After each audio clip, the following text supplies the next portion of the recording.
Hello and welcome to Take Back Time. My name is Penny Zenker and I'm your host.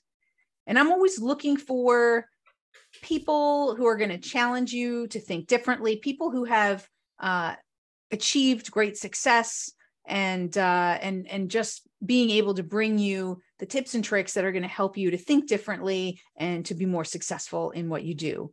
And today I'm super excited to have Adam Mendler with us. He is an entrepreneur, a writer, a speaker, an educator, and nationally recognized authority on leadership. He's the creator and host of the business and leadership podcast, 30-Minute Mentors, where he regularly elicits insights from America's top CEOs, founders, athletes, celebrities, and political and military leaders. And, without further ado, you can read more about Adam, but let's really, tap into his knowledge with all of these incredible interviews that he's done to help us better our leadership and better our productivity. So Adam, welcome to the show. Penny, thank you so much for having me. Excited to be here, excited to spend time with you. It's Friday, but what better way to spend a Friday than spending it with you and spending it with your listeners? Fired up. Awesome. Well, thank you so much. So you have done incredible interviews with so many incredible people. There's so many questions that I could ask and want to ask. Out of all the interviews that I've done, I found that one of the core things, like if I had to really narrow it down, I really hear most often that focus is one of the core success factors from the people that I've spoken to. Now, I don't know if that's my bias and my lens of talking to them. What would you say are like three of the core success principles? And I know that's crazy for me to ask that because they're all over the place. But if you had to really think about some of the common themes of successful leaderships and successful people, what might be three things that really stand out for you in all those interviews? Penny, great question. And focus is extremely important. We could spend all day, all night talking about focus, and I hope we do. We will. I'll share some other things that I think are really important for listeners to think about. First and foremost, very big believer in the power of self-awareness. Before you can effectively lead others, you need to be able to lead your own life. Before anyone is going to follow you, you need to become a person worth following. It all starts with understanding who you are. I've interviewed hundreds of America's top leaders, and I've put together a list of the most important qualities that the most successful leaders have. Right at the heart of it is self-awareness. So that's one big topic right off the bat. Absolutely. When you look at everyone, that's a big one. Something else that I think is interesting, and actually just yesterday was doing a Zoom with someone who I interviewed, a CEO of a highly successful company. We were talking about this, and this is a theme that comes up in so many of my conversations with so many great leaders: humility. Which ties into lifelong learning, really go hand in hand. Well, it goes hand in hand with self-awareness too, doesn't it? Because I think when you're self-aware, that brings you to a place of more humility as well, right? I mean, absolutely. Yeah. And I think all of these principles really connect, really tie in together. And the characteristics that so many of the most successful people have are shared. You look at people who have been able to make it to the top in business, people who have been able to make it to the top in sports, in entertainment, in the military, in the political world. You're able to really hone in on these same characteristics. So going back to humility, tying into lifelong learning.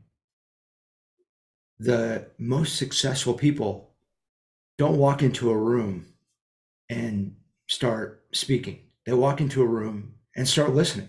Yeah. They understand that every single person that they meet is an opportunity to learn, an opportunity to grow. And the most successful people are continually seeking out content that can make them better, content that can help them get to that next level. It's that growth mindset. So that's another big one.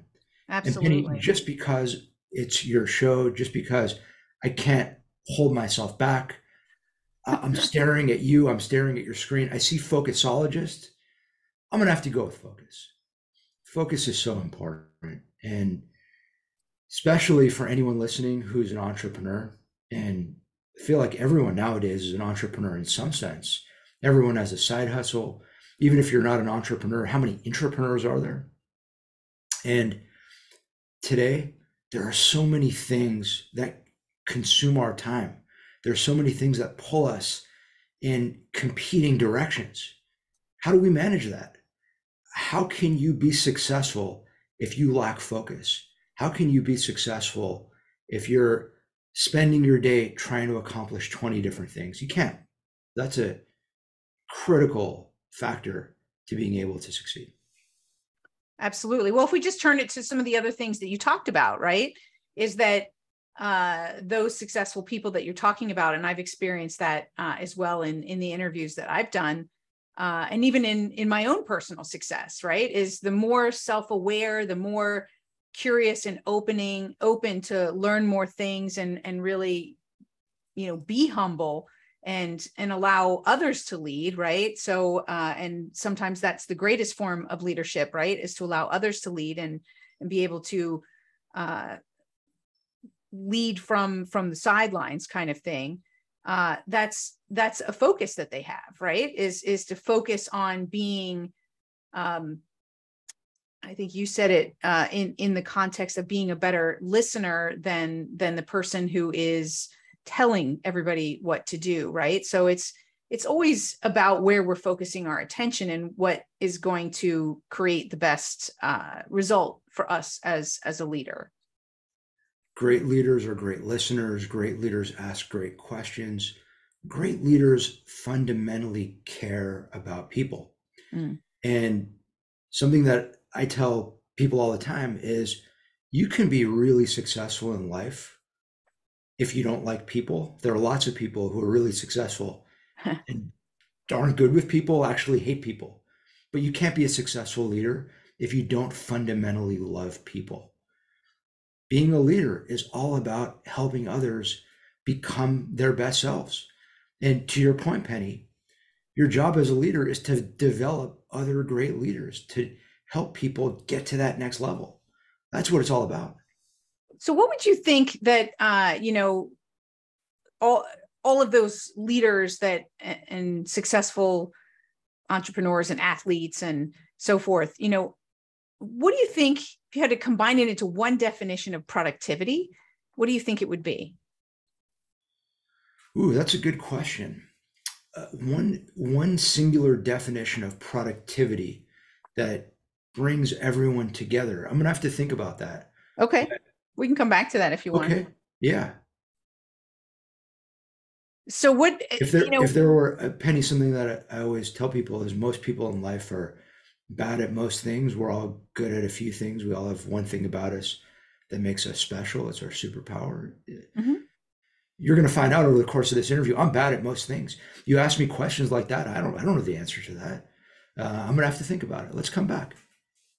Well, sure. I mean, it doesn't make you bad at it because you have to think about it. I think we also have to be a little bit more gentle on ourselves, right? In the way that we don't have to. I mean, I've come to realize in my lifetime, and we don't have to have all the answers, right? But we do need to come with a sense of curiosity to be open to the answers, right? And kind of what you said earlier about humility and ego and things like that. I think my experience is the best leaders, they also don't have all the answers, and they don't pretend that they have all the answers. They just want to do what's right and work towards those answers step by step. Penny, because we're not in the same room, because we're virtual, I will accept your virtual pat on the back. I'll take it.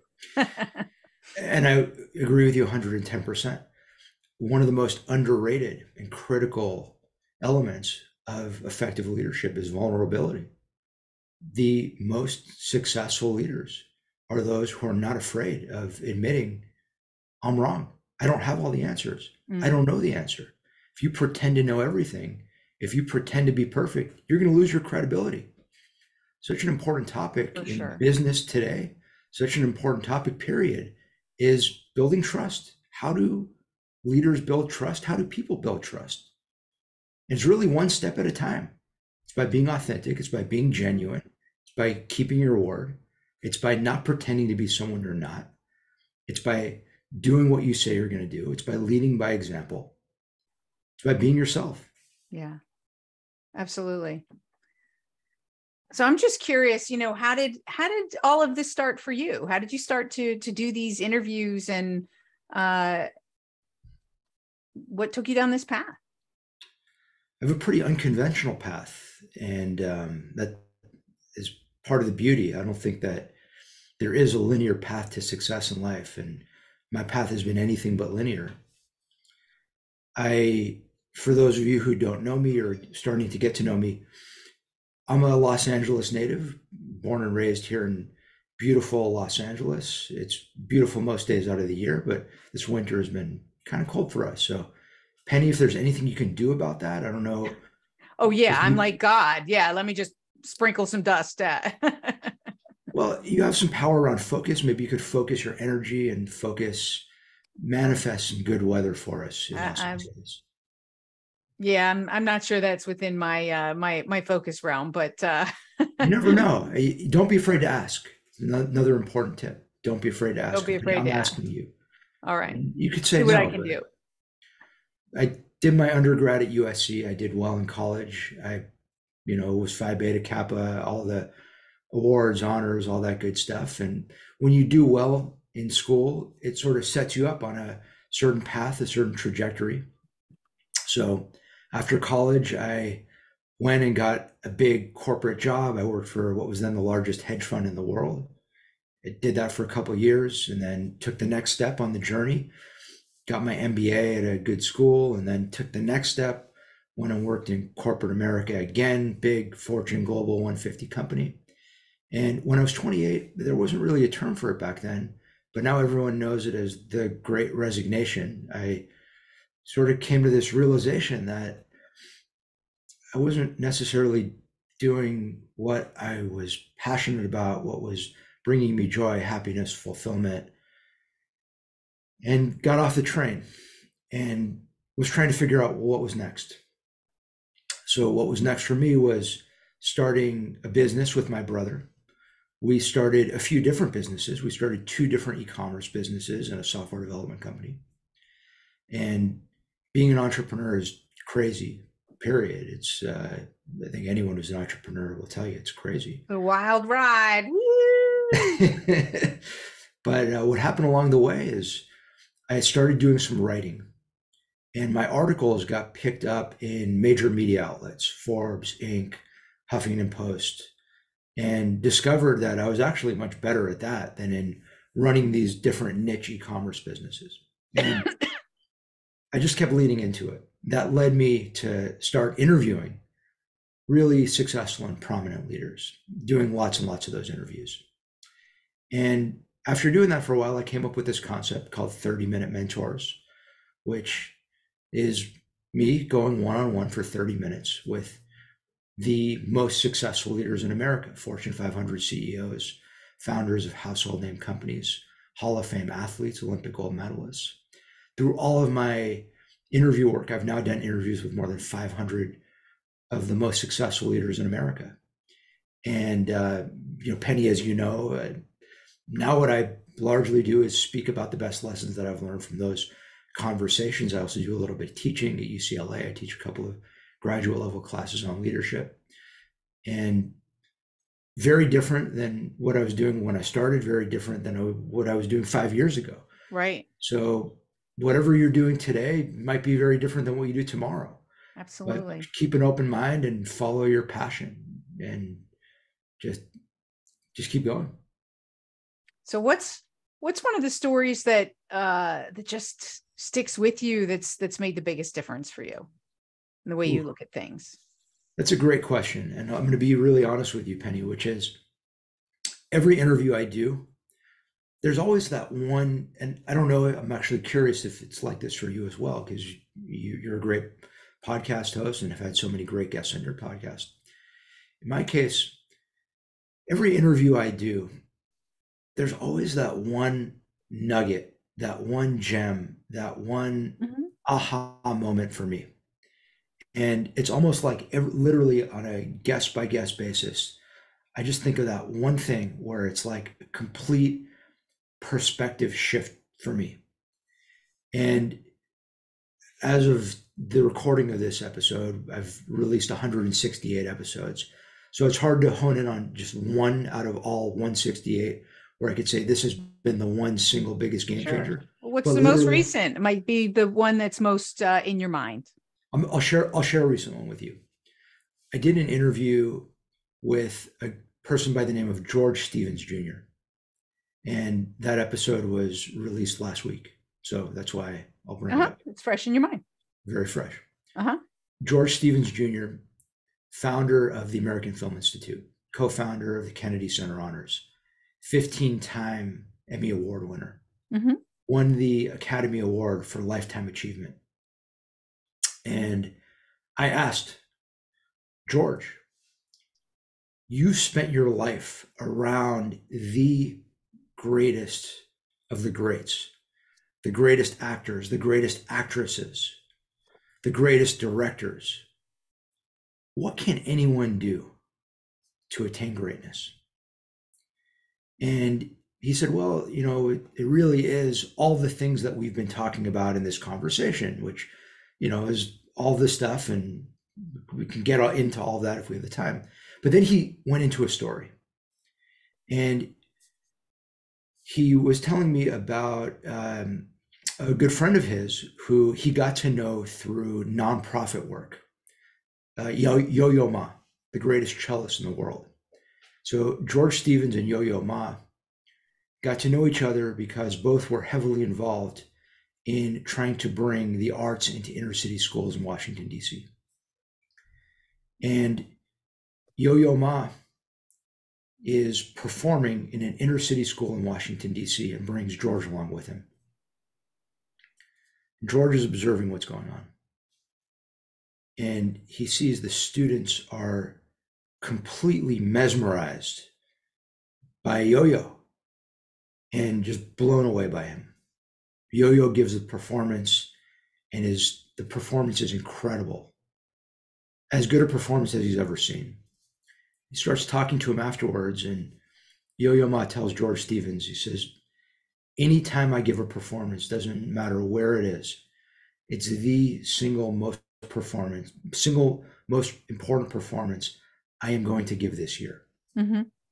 And to me, that was just a really powerful message, a really powerful moment, a really powerful takeaway, which is you could be performing in an inner city school in Washington, D.C. That's as powerful and as important as performing in Carnegie Hall. Yeah. And you don't need to be Yo-Yo Ma. You don't need to be George Stevens. Every single one of us can take that and bring that to our own lives. What do you do? What is it that you do? And are you bringing that energy? Are you bringing that focus to what you do every single day? Are that you presence, doing that? That love, that attention, that absolutely. I mean, passion. That Are exactly present? That passion. Because he could have just been like, this is only 20 kids or whatever, right? But I think that is something that people who are great at what they do, that they are fully present in the moment, and they see that this every day is game day is an expression that I use, that they show up at their best because every day is game day. I love it. That's a great quote. I love it. And your focus is focus, which is being present, being in the moment, not being pulled away by your cell phone, not being pulled away by the millions of other things that could pull us away. Being with someone, that is critical. Don't discount that. Don't dismiss that. Awesome. Well, thank you. That's a great story, right? I appreciate that. So what haven't I asked you yet that you feel is really important, something that you'd really like to share with this audience who is looking to think, act, and be more strategic in what they do, that they want to achieve that next level of success. And, whether it's deeper relationships, whether it's, bringing their business forward, right? It's not only in business, but how can they, what other tips or things that you feel like we really need to share before we end today? I sort of used it as a little bit of a throwaway line, but I'll dive into it a little bit more deeply. I believe very strongly that most people in life are bad at most things. I personally am bad at so many things, Penny, that if we spent as much time as we could going through all the things that I'm bad at, not only would we spend the rest of the day, probably we go through all weekend, maybe through the rest of the year. And if you're honest with yourself, you're probably bad at most things too. But absolutely, you can't be good at everything. We're all good at a few things. We all have that one thing that makes us special. The more quickly you could figure out what it is about you that makes you special, the more successful you'll be in life, the more successful you'll be in business, the more successful you'll be as a leader.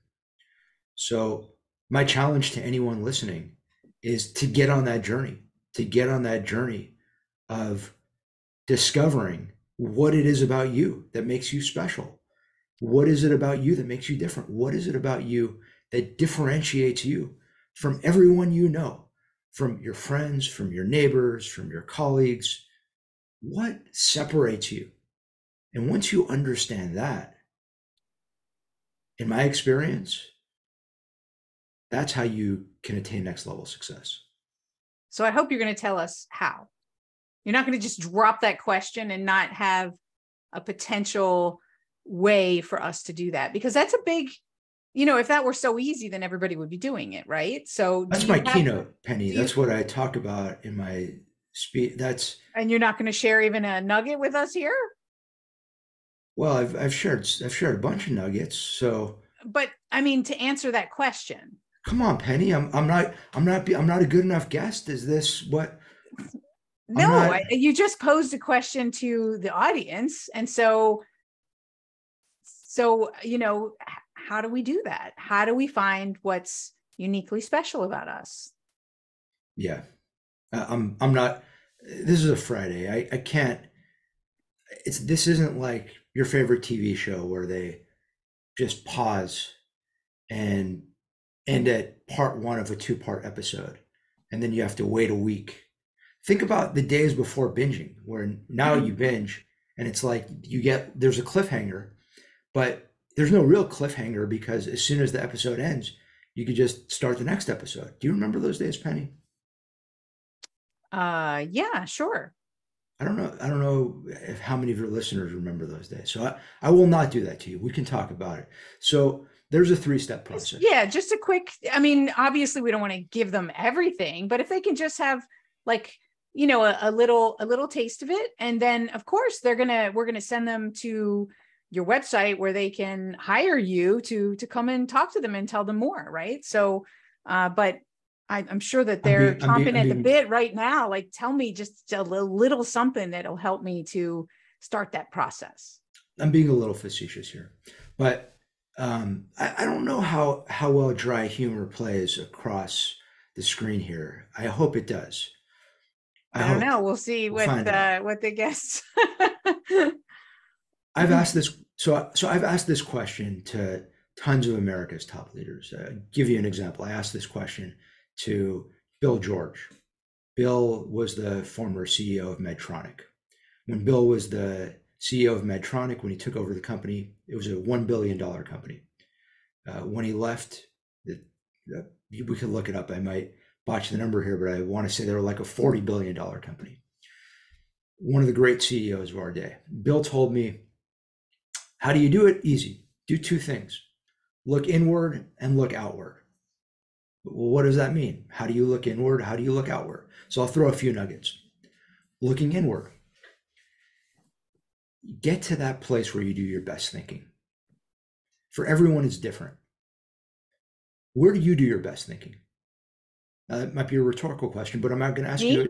I'm asking you rhetorically, but Penny, I will ask you. Okay. Yeah. I think it's good for the listeners to hear, so yeah. I would say for me, believe it or not, I do it on a mountain bike. So it's when I'm in motion, I do my best thinking, or like when I'm I love being in the mountains. So like when I'm in the mountains or in nature, that's when I do my best thinking. Yeah, I love that. And for everyone, it's different. For Mm-hmm. me, it could be going to a baseball game. For someone, it could be going on a walk. It could be talking to a spouse. It could be doing yoga, meditating, taking a shower. Wherever it is for you, it really starts with getting to that place. And then there's a whole process, which, is the second thing I want to talk about is looking outward, Okay. feedback. Another thing Bill shared with me, feedback, he said, is the breakfast of champions. I told him I thought Wheaties was the breakfast of champions. But the reality is that anyone who's ever been featured on a Wheaties box has only gotten there because they've been able to not only listen to feedback, but seek feedback. I've interviewed Mm-hmm.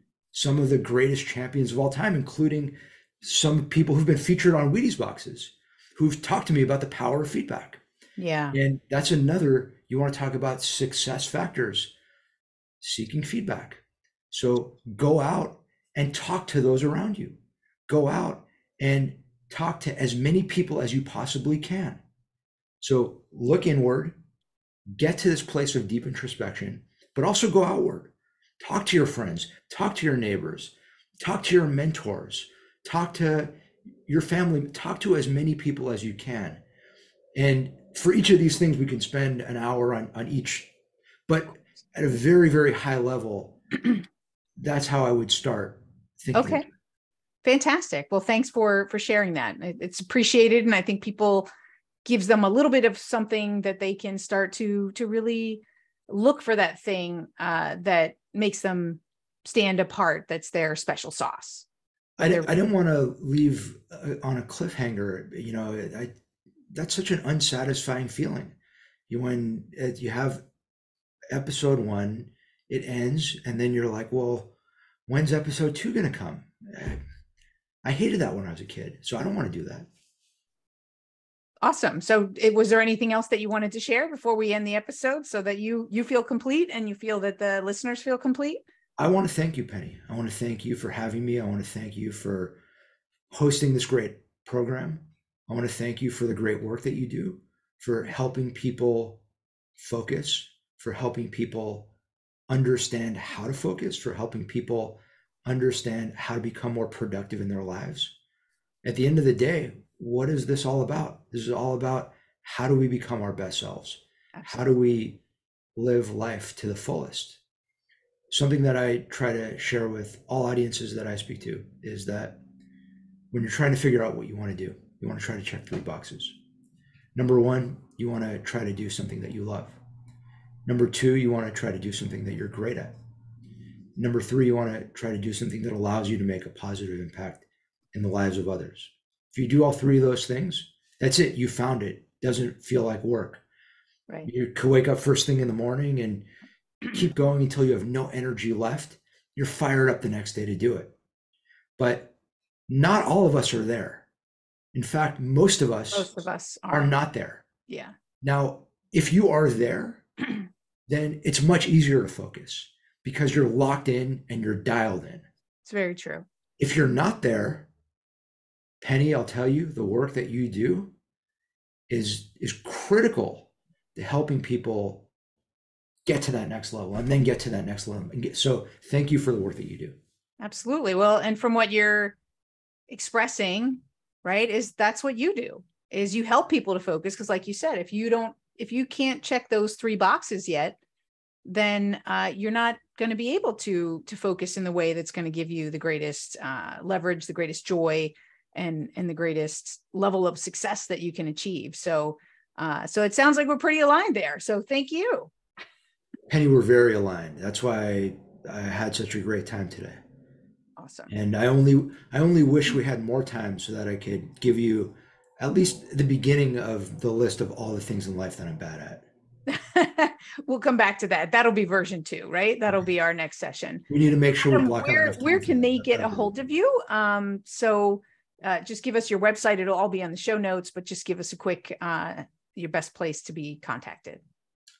I try to make it really easy. Just my name, Adam Mendler. So you can go to adammendler.com. You Okay. can find me on social media at Adam Mendler on Instagram, at Adam Mendler on Twitter. My podcast, 30-Minute Mentors, is all spelled out. The word 30-Minute Mentors, available on all podcasting apps. However you're finding this great podcast, you could find 30-Minute Mentors. And Penny, thank you again. This was a real joy. My pleasure. Thank you. Thank you so much. And thank you all for being here. I hope you took notes. I hope you decided for yourself, do you check all those 3 boxes? And if not, what do you need to think about? Where do you need to go, that special place that you think you're best, so that you can think about how that can stir and inspire you to know what's next for you in checking those boxes, and find that special, what makes you special, what you're really good at, and where you can make the biggest impact. So my name is Penny Zenker, and this is Take Back Time. I'll see you in the next episode.